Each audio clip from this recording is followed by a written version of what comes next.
विचारधारा यानी कि हमारी आदतें जो जन्मों जन्मों से हमारे अंदर पड़ गई हैं, वो सारे संस्कार, उनके विरुद्ध हमें ऊपर उठना होता है।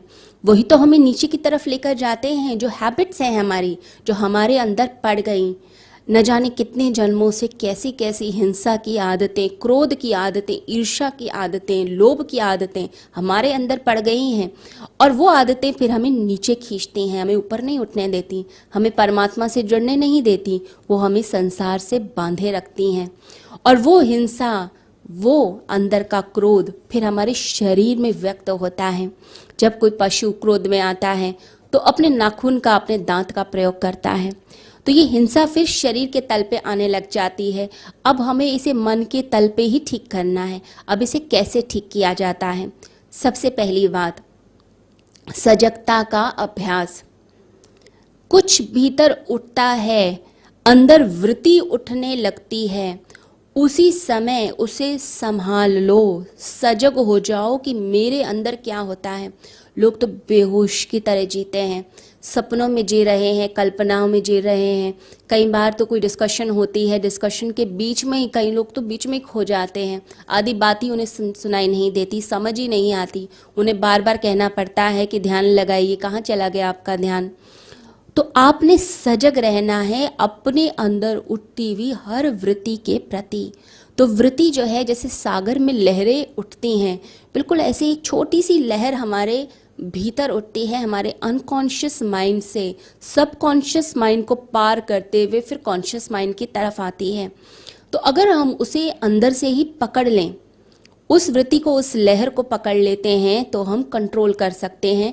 जैसे कोई आपका अपमान कर रहा हो, आपके बारे में अपशब्द कह रहा हो, उस समय अंदर आप अपमानित महसूस करते हैं, फिर क्रोध आने लगता है, बिजली की तरह कौंधता है और फिर आप फट पड़ते हैं। जब वो अंदर आने लगे, जब आपको अपमान महसूस होने लगे, उसी समय अपने आप को रोक लीजिए।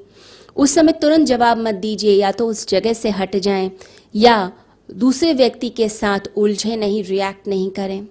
कहते हैं कि गुरजीएफ के जब पिता मरण शैया पर थे, मरने वाले थे, तो उससे पहले उन्होंने अपने सभी बच्चों को बुलाया और सभी को कुछ ना कुछ ज्ञान दिया।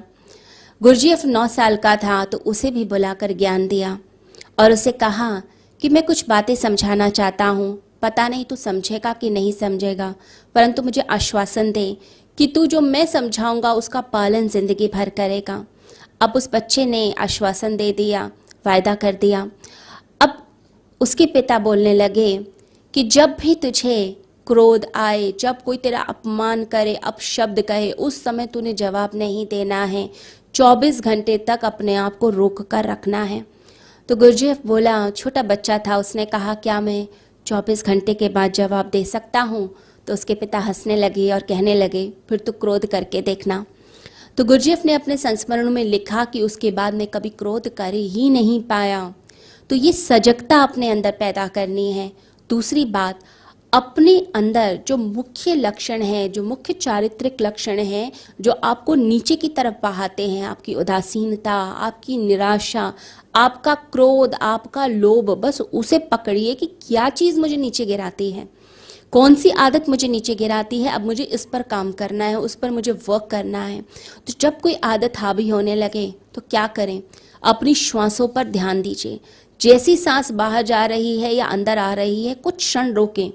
जैसे ही सांस पर आपका ध्यान जाएगा, वो जो अंदर ऑटोमेटिक आप क्रोध करते हैं उस पर नियंत्रण हो जाएगा। वो जो यांत्रिक व्यवस्था चल पड़ी वो टूटेगी। तीसरी चीज़ जो करनी है, जो लोग बहुत सुख सुविधा में रहते हैं वो कभी अपना ट्रांसफॉर्मेशन नहीं कर सकते, आत्म रूपांतरण नहीं कर सकते। जब तक कोई दुख नहीं होगा, पीड़ा नहीं होगी, तब तक व्यक्ति बदलने के लिए चलता ही नहीं है। इसलिए सुख में भगवान को लोग याद नहीं करते, दुख में याद करते हैं। और जो दुख में भगवान को याद करते हैं वो सोचते हैं कि धर्म जो है वो इमरजेंसी डोर है, आपातकालीन द्वार है जिससे बाहर भागा जा सकता है। परंतु योगी सुख में तपस्या करता है, अपने आप को सुधारता है।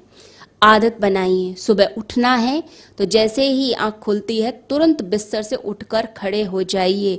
आलस्य को हावी मत होने दीजिए। अपने अंदर जो शक्ति है उस शक्ति को जगाने का प्रयास कीजिए। जब वो शक्ति जागने लगती है तो मन की आदतों के पार जाकर हम वहाँ पहुँच जाते हैं जहाँ अमृत है।